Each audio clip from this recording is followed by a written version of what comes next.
వెంకటేశ్వర స్వామి ముడుపు అంటే ఏంటి, అది ఎలా కడుతారు, ఈ వీడియోలో తెలుసుకుందాం.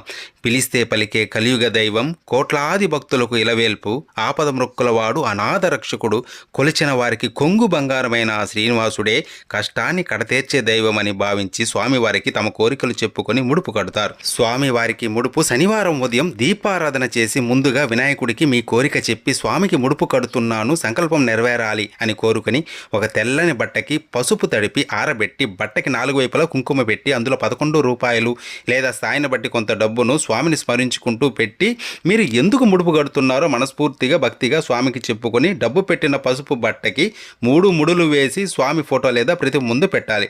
కోరిక తీరాక ముడుపుతో దర్శనానికి వస్తానని ముందే స్వామికి మాట ఇవ్వాలి. స్వామి అష్టోత్తరం గోవిందనామాలు ప్రతిరోజు చదువుకోవాలి. కోరిన కోరిక తీరిన తర్వాత స్వామి దర్శనం చేసుకొని ముడుపుతో పాటు కొద్దిగా వడ్డీని కూడా కలిపి స్వామిని తలుచుకొని ఉండిలో వెయ్యాలి.